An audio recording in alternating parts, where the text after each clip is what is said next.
स्वागत है आप सभी का एक बार फिर से एक्सपी क्लासेस में। मैं चेतन प्रताप आज आपके लिए लेकर आया हूँ क्लास 12th में इंग्लिश में फ्लेमिंगो बुक से लिटरेचर सेक्शन के अंतर्गत प्रोज का पहला चैप्टर।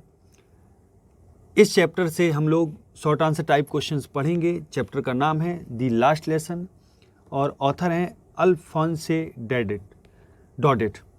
ठीक, तो हालांकि चैप्टर बहुत इंपॉर्टेंट है, पहला चैप्टर है, शॉर्ट आंसर यहाँ से आते ही आते हैं, तो आपके लिए बहुत इंपॉर्टेंट है। तो सारे बच्चे जो भी इस वीडियो को देखें वे पेन कॉपी लेकर इसको नोट जरूर कर लें, आपके लिए बेहद इंपॉर्टेंट है। तो चलिए शुरू करते हैं। मैं चेतन प्रताप एक बार फिर से आप सभी का स्वागत करता हूँ एक्सपी क्लासेस में। तो मोस्ट इम्पोर्टेंट क्वेश्चन आंसर की सीरीज में पहले चैप्टर का पहला क्वेश्चन कह रहा है कि what was the bulletin board, कि बुलेटिन बोर्ड क्या था और हाउ वाज इट इम्पोर्टेंट, और ये कैसे इम्पोर्टेंट था। तो आंसर देख लेते हैं। The bulletin board was a notice board, ये एक प्रकार का नोटिस बोर्ड था। विच वाज प्लेस, जो रखा हुआ था, कहाँ रखा हुआ था, एट द टाउन हॉल, कि टाउन हॉल में जो था, यानी अथैया बोल सकते हैं या चौपाल बोल सकते हैं गाँव की, वहाँ ये था।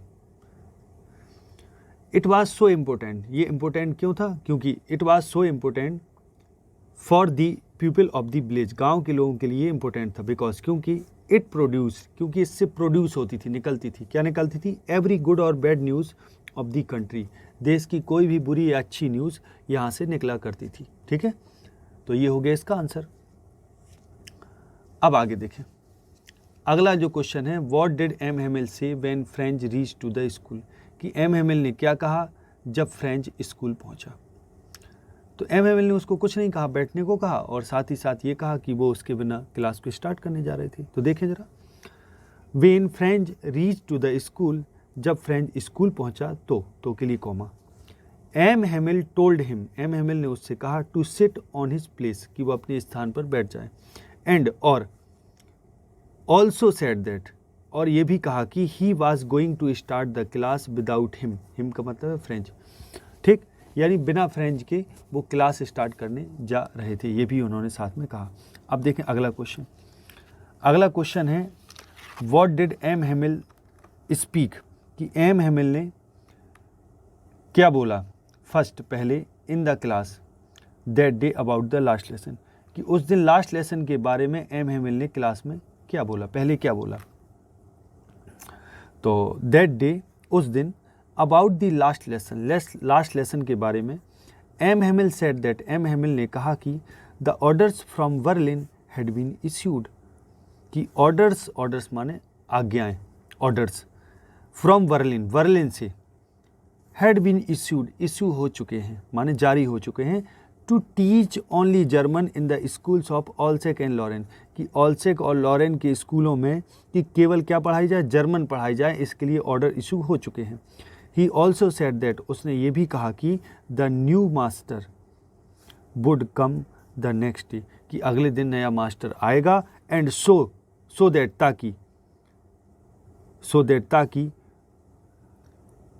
Would be their last lesson, so इसलिए, यहाँ समझिएगा, सो दैट नहीं है, एक्चुअली सो अलग है और फिर दैट है। सो इसलिए, that would be their last lesson, इसलिए ये उनका लास्ट लेसन होगा, ये चीज़ है, समझ गए। ध्यान दीजिएगा, यहाँ सो अलग है और दैट अलग है, सो दैट नहीं है, ताकि वाला नहीं है, इसलिए दैट वुड बी, यानी वो होगा, क्या होगा, जो जिस लेसन की बात की जा रही वो लेसन होगा लास्ट लेसन, है ना। या अपन ये भी कर सकते हैं, दैट लेसन, इधर अपन लोग लेसन भी लिख सकते हैं, that lesson would be their last lesson, समझ गए। अगला देखें आगे, अब जो नेक्स्ट क्वेश्चन है वो समझें। अब अगला है फोर्थ क्वेश्चन, कि what did French think after hearing about the last lesson, कि what did French think, French ने क्या सोचा, after hearing about the last lesson, कि लास्ट लेसन के बारे में सुनने के बाद फ्रेंच ने क्या सोचा। तो पहले तो ये समझ लीजिए कि जो चैप्टर है, जिस भी स्टूडेंट ने पहले ये चैप्टर कंप्लीट ना किया हो, वो यूट्यूब में सर्च करे दी लास्ट लेसन और पीछे डाल दे एक्सपी क्लासेस, उसको सर्च होके एक्सपी क्लासेस मेरे द्वारा पढ़ाए हुए ये चैप्टर आ जाएगा। तो ज़रूर से पहले ये चैप्टर कंप्लीट करें, आफ्टर दैट ये क्वेश्चन आंसर कवर करें, ठीक। तो समझे। अब चौथा जो क्वेश्चन है वो कह रहा है what did French think, French ने क्या सोचा after hearing about the last lesson, कि लास्ट लेसन सुनने के बाद फ्रेंच ने क्या सोचा। तो आफ्टर हियरिंग, सुनने के बाद, अबाउट द लास्ट लेसन के बारे में सुनने के बाद, फ्रेंच बिकेम अपसेट, कि फ्रेंच क्या हो गया, अपसेट हो गया, बिकॉज क्योंकि he never took his study serious, क्योंकि उसने अपनी पढ़ाई को कभी भी सीरियस नहीं लिया था। एंड हार्डली, और मुश्किल से, लर्नड, सीखा उसने, क्या सीखा, राइटिंग, मुश्किल से वो राइटिंग सीख पाया था। He was also sorry for M Hamel, वो एम हेमिल के लिए भी क्या थे, सॉरी थे, वो दुखी था। He was also sorry for M Hamel because क्योंकि he was leaving the school after 40 years of his faithful service, क्योंकि he was leaving the schools after 40 years of faithful service, कि वो 40 साल की सेवा के बाद, वो अपनी विश्वसनीय सेवा के बाद, वफादारी से भरी हुई सेवा के बाद वो स्कूल को छोड़ रहे थे। समझ गए।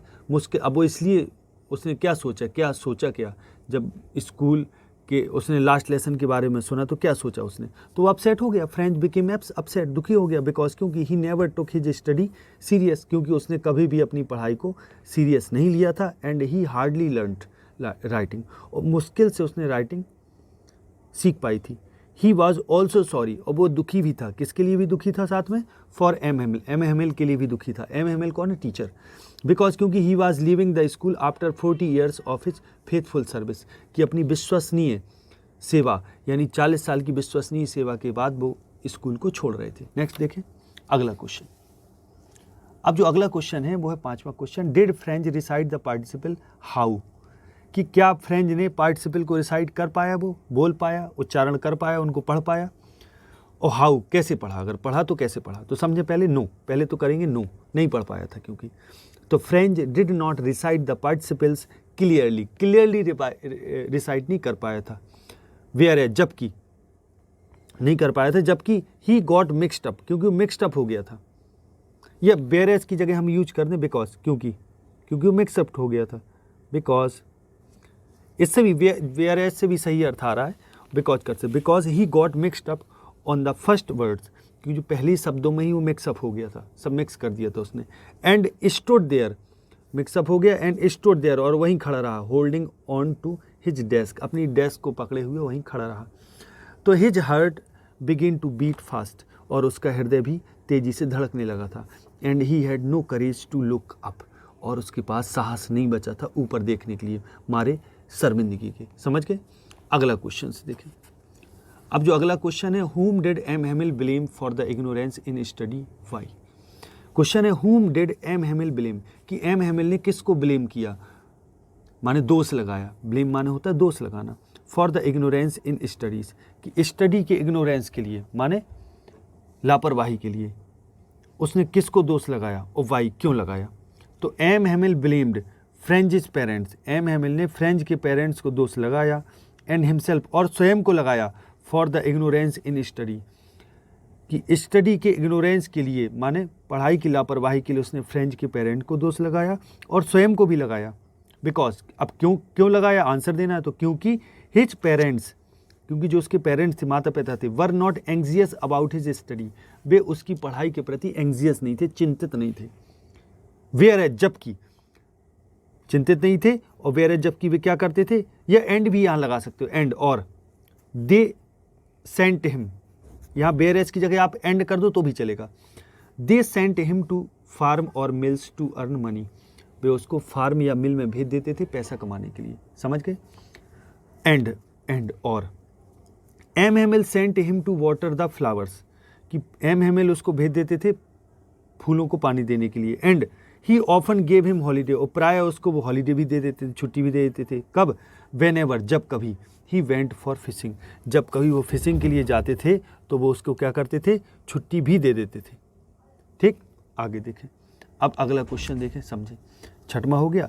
अब नेक्स्ट देखते हैं 7वां क्वेश्चन। 7वां क्वेश्चन है, व्हाट डिड एम हेमिल से, एम हेमिल ने क्या कहा about the language and its importance, कि एम हेमिल ने भाषा के बारे में और उसके महत्व के बारे में, उसकी इंपॉर्टेंस के बारे में क्या कहा।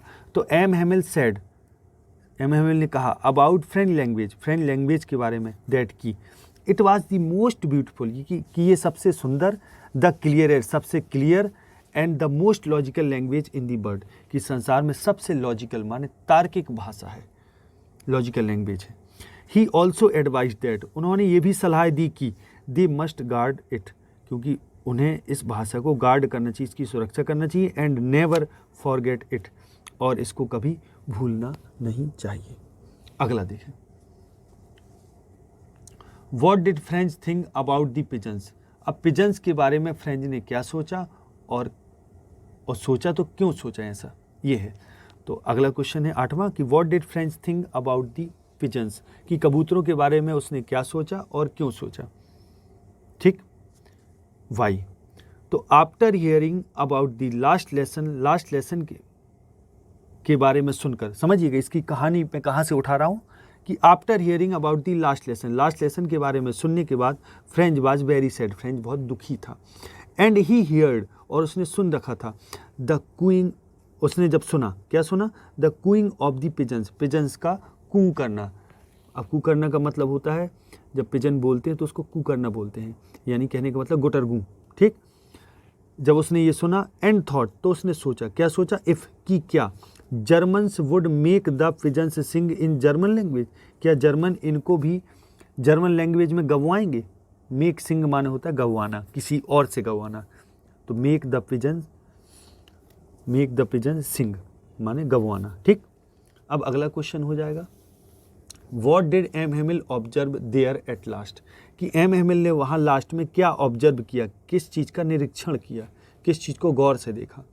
तो एट लास्ट, अंत में, M Hamel comma sitting motionless in his chair, कि अंत में सिटिंग माने बैठे हुए, मोशनलेस माने बिल्कुल शांत बिना गति के, इन हिज चेयर की अपनी चेयर में बिना गति के बैठे हुए माने शांत बैठे हुए, वाज ऑब्जर्विंग, ये ऑब्जर्व कर रहे थे, क्या ऑब्जर्व कर रहे थे, एवरीथिंग, प्रत्येक चीज़ को, इन द क्लासरूम में हर एक चीज़ को ये ऑब्जर्व कर रहे थे, गौर से देख रहे थे। सो दैट, अब क्यों देख रहे थे, ताकि बिफोर लीविंग द स्कूल, ताकि स्कूल छोड़ने से पहले, ही might fix everything in his head और माइंड, अपने वो सर में या मन में, मन में कहने का मतलब यहाँ हेड की जगह माइंड का यूज करना आप, इसलिए मैंने ब्रैकेट में दे दिया, कि प्रत्येक चीज़ को अपने माइंड में वो फिक्स करना चाहते थे।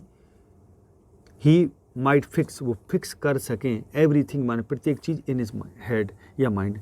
ठीक, अगला देखें, what happened when church clock struck 12, कि चर्च क्लॉक में जब 12 बजे तो क्या हुआ। अगला क्वेश्चन, ये लास्ट क्वेश्चन है इसका शॉर्ट आंसर में, तो क्या हुआ उस समय। तो व्हेन चर्च क्लॉक स्ट्रक 12, जब चर्च क्लॉक में 12 बजे, तो M Hamel stood, M Hamel खड़े हो गए, and wanted to say something, खड़े हो गए और कुछ वो कहना चाहते थे, wanted to say something, but something choked him, लेकिन किसी चीज़ ने उनको चोक कर दिया, कहने का मतलब बोलते बोलते वो उनका गला रुंध गया। Something choked him and he would not utter any word, और वो किसी भी शब्द का उच्चारण नहीं कर पाए। देन, तब, he turn to the black board, तब वो ब्लैक बोर्ड की तरफ मुड़े, and took a piece of chalk, और फिर उनने एक पीस ऑफ चॉक लिया, माने चॉक का एक टुकड़ा लिया, एंड रोट, और उन्होंने लिखा, क्या लिखा, वाइव ला फ्रांस, यानी फ्रांस जिंदाबाद, एंड एट लास्ट, और अंत में, मेड अ गेस्चर इंडिकेटिंग, और एक फिर लास्ट में उन्होंने एक हाव भाव दिखाया। क्या हाव भाव दिखाया, किस चीज़ को इंडिकेट करने का हाव भाव दिखाया, उन्होंने दिखाया, school is dismissed you may go, माने अपने ये सारे से कुछ कहा कि स्कूल डिसमिस हो गया, अब आप जा सकते हो। ठीक है, तो ये चीज़ उन्होंने दी। तो इस तरीके से ये जो चैप्टर है वो यहीं पूरा होता है। आशा है ये वीडियो आपको अच्छा लगा होगा, शॉर्ट आंसर का वीडियो, तो वीडियो को लाइक और शेयर करना बिल्कुल ना भूलें। इसी के साथ आगे अगले वीडियो मिलते हैं, तब तक के लिए नमस्कार, जय हिंद, जय भारत।